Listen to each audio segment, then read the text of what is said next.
I'm walking over to my host's actual home, and I'm meeting his new business partner, and we are going to be baking bread together. And this gentleman, Woody, who is going to be teaching us how to bake bread, has lived in the Himalayas in this area for literally 40 years. And he's been baking German bread up in the hills for basically that entire time. And like, just look where I'm walking right now. Look at this, man, mountains in the back with snow. Going to make bread with ancient wisdom, German method. German make incredible bread. Nothing like German bread. Seriously, like no one makes bread like Germans. Like, it's just crazy. Or the Swiss make good bread too. I've got a bit of a mission up this hill. As you can see, my arm's getting tired. So I'm gonna change into walk mode to get there in a fast fashion, because I'm already running a little bit late because things took a little bit longer. So without further ado,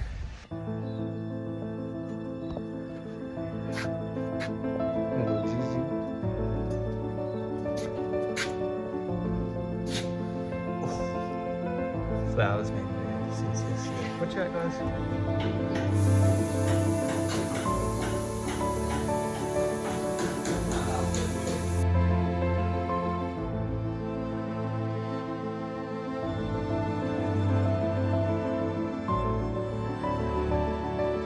So in winter we put it in the oven with a low temperature just to warm it up a little bit, to speed up the process. No? Summer is not necessary. Dark breads, they're very tasty when they get old. No?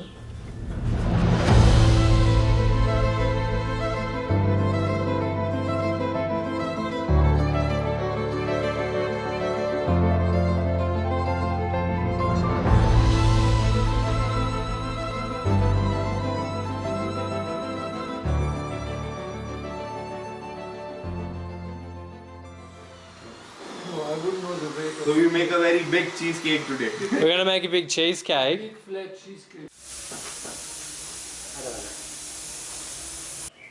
How can I say, yaar? He cannot speak or hear, but his art is like top notch.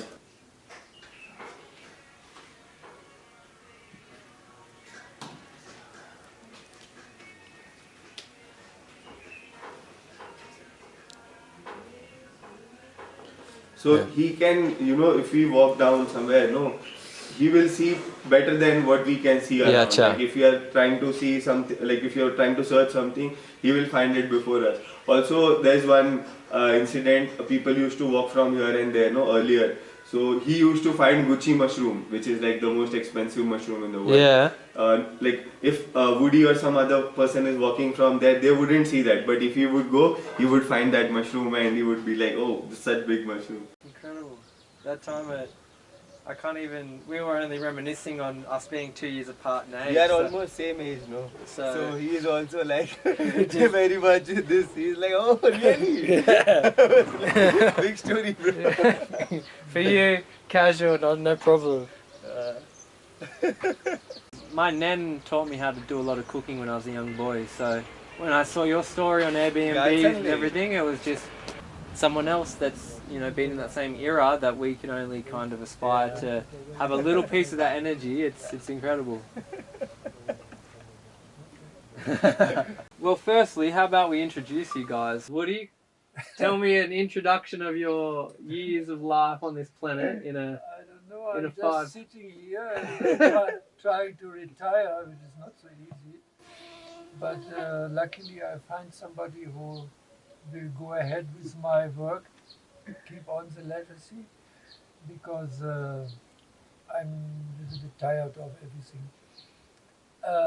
I break bread, I don't know, when it started, in the 70's, in the Goa flea market always. It was a big sensation because in India, there's only white bread, because the British don't know it any better. They could only teach them white bread. And the Germans, they miss so much bread, no? So it was a big hit on the flea market when I had my German style of bread. Yeah. So I was always baking bread, and then I financed with that money. I financed my stay in the Himalayas. I loved it always Himalaya. And that was going on for some years, and I never called it German bakery or something. It was just I bake bread. I didn't give it a name even. No? And then some friend came and said he was in Osho Kommune, and he said, "Come on, why you don't get a little bit real, make real money like a business?" Then I said, "Why not? I never tried that. Must be nice to have always money in the pocket and not live like a hippie, like I did so long time." So he gave me some money enough to find a shop in Pune near the ashram. And the first day we opened, it was a real success. The bread, we make fresh juices, we make tofu, burger, and all kind of things. And this loan I could pay back already after half year, no? And that was very successful. And this I did for some years, no? Being a businessman, having many people working for me. And then I got tired of that. And I didn't want to live in a city. I couldn't do that, even for all the money in the world. Then because I still had a love for Goa, so I started at German bakery in Anjuna. That was actually called German bakery somehow, no? Really, that was the first time we had this name officially, no? So that was nice, always winter in Goa, having this little restaurant. We did a lot of interesting things, like a kind of fusion between Indian food and Western health food, no? Because traditional Indian food, village food, is very healthy actually.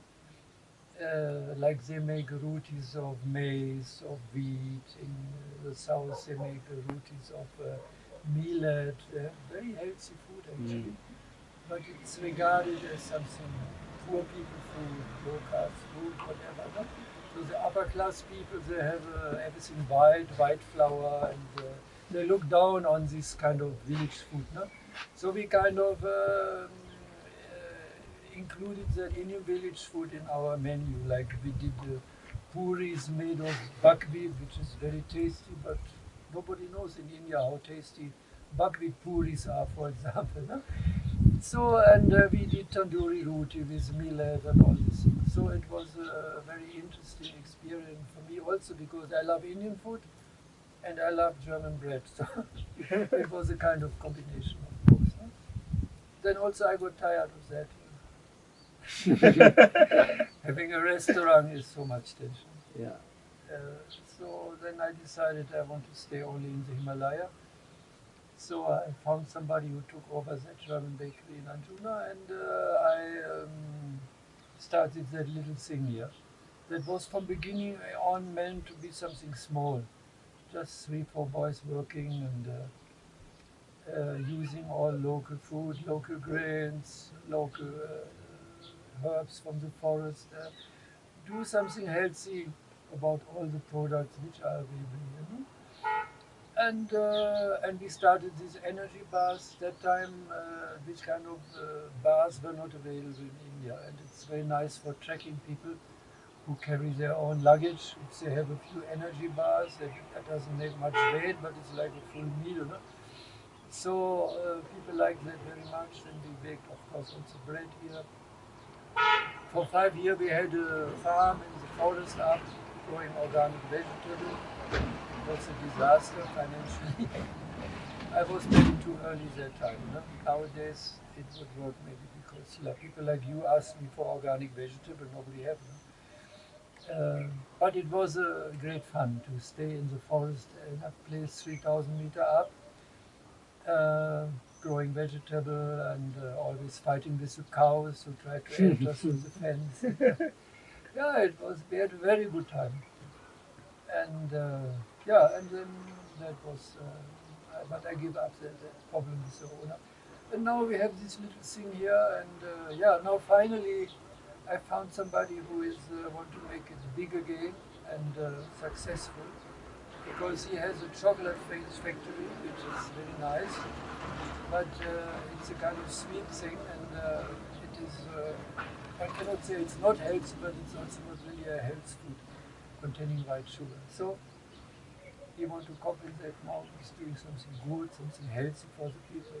So I think this is a nice combination, giving people the choice from sweet chocolate up to a muesli bar, which is a little bit hard and dry but gives you power. No?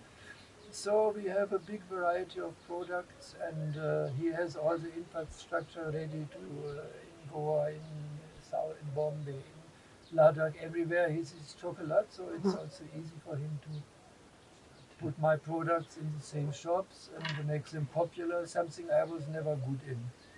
I started an online shop. It was so much work to do all this, and at the end it was not working, and because there are some tricks to get famous on Google or something, and we didn't know all the tricks, and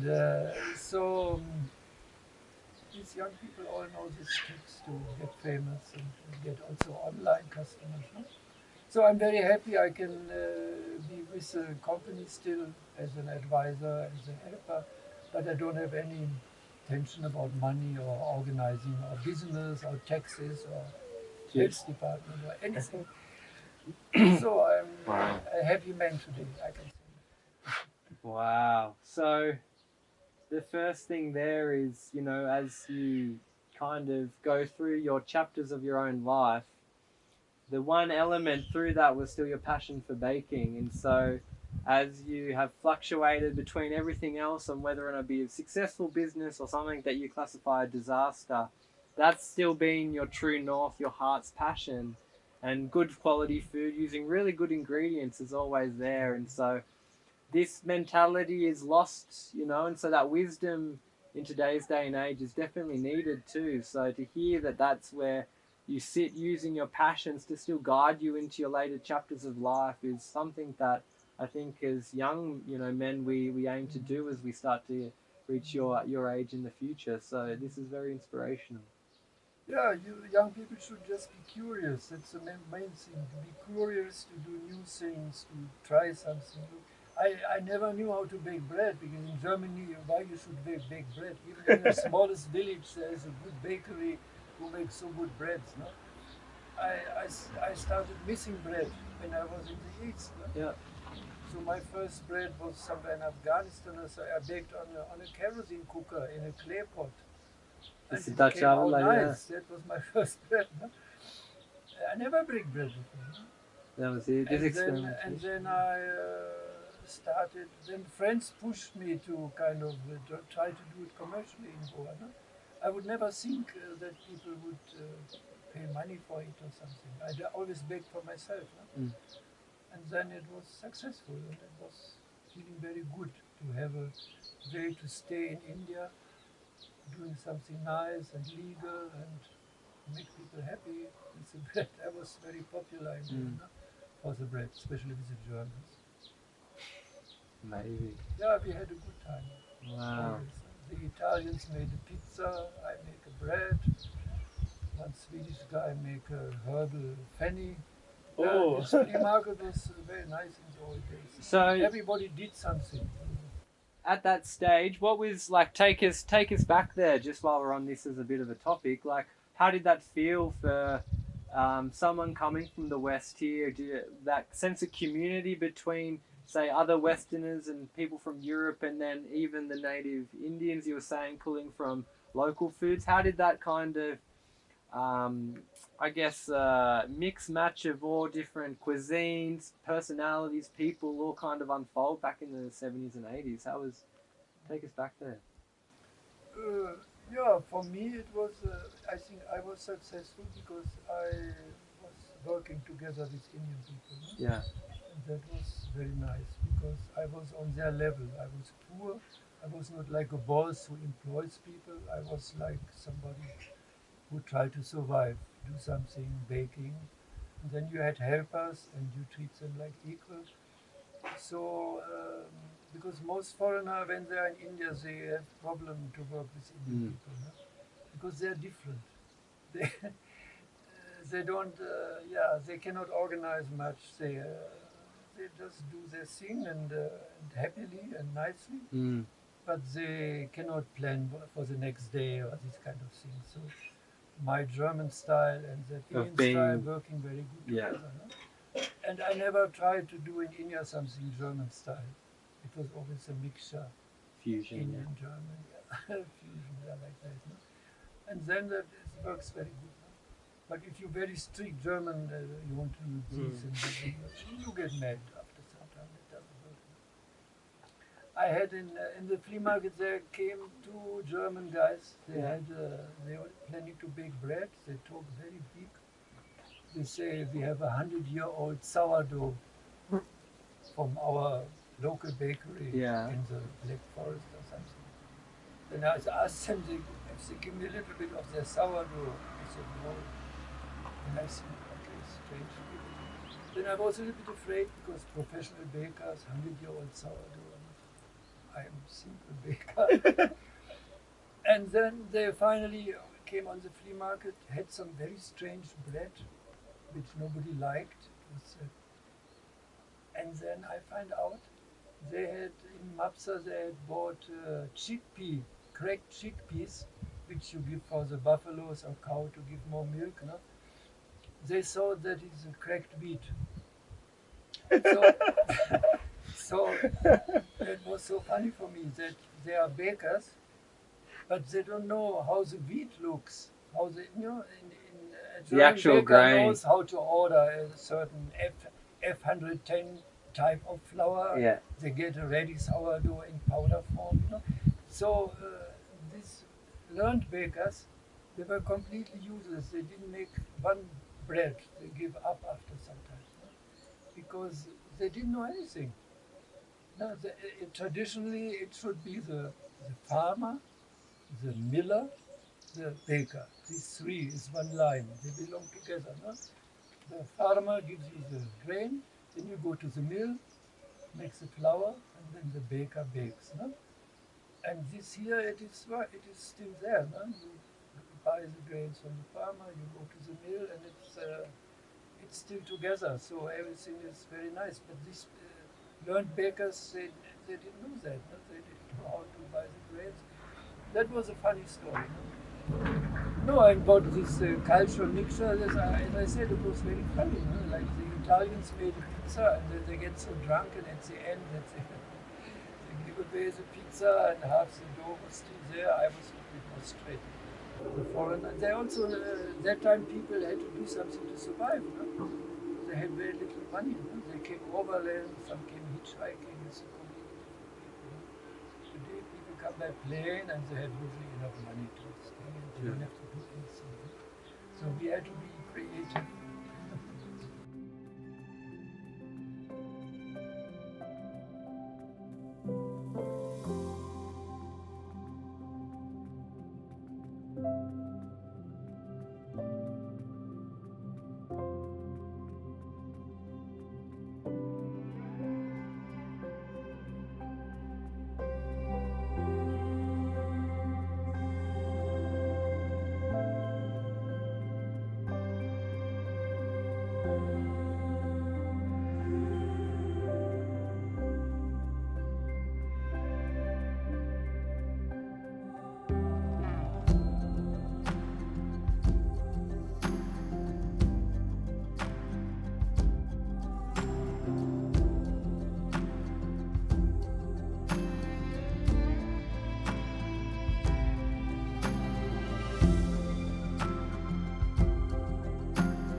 At least it looks special. Hey, thank you for inviting me over and having me along and welcoming me in, mate. I appreciate this, mate. I appreciate this. You know, it's when you set off on a voyage, you always, you know, I'm not one to be the usual traveller. I like to get off the beaten path and have unique experience. So to stumble upon this and be a part of this, you know, right now, This is when you travel in India, there's still so much to see, even after 50 years. No? Yeah. Whenever I go village, I want to know what they're growing, what they're eating tonight. Yeah. And when I go in the bazaar, I always find something which I never see before. It's unbelievable. Oh. Wow, well that was one of the most wholesome days since being in India. I'm a bit speechless by that whole experience. It was just so impromptu, to be honest. Very just only chatted yesterday to Rohan and the day before about how, you know, I've got all my camera equipment here. I make little YouTube videos, got a little channel. Would love to just come shoot, see what you've got on offer, share the beautiful experience that is baking bread with other humans, like that as a rite of passage to signify a new beginning of actually not only just sharing a meal but creating and baking something for one another is such a wholesome interaction. And I feel very blessed to be a part of something that is just so unique in this world. You know, a German man that's moved basically his whole life to India for the last 40 years, set up the first ever German bakery in India, where now there's multiples. And if you ever come to India, you know that German bakeries are a thing. And so to meet the man that literally started the first German bakery next to the Osho ashram in Goa. Yes, ladies and gentlemen, Woody created the first ever German bakery. And so the fact that I got to make bread with the original German baker here in India is an absolute blessing. So to Woody and to Rohan, gentlemen, thank you for inviting me along to that process. Thank you for allowing me to capture such a beautiful and authentic merging of two businesses, two mindsets, the old and the new. This is what this channel is about, is showcasing authenticity, beautiful connection between humans, and especially when food is involved. So I cannot wait to just edit and share this process. You know, this has been something that's super wholesome. So I'm so blessed to be able to share this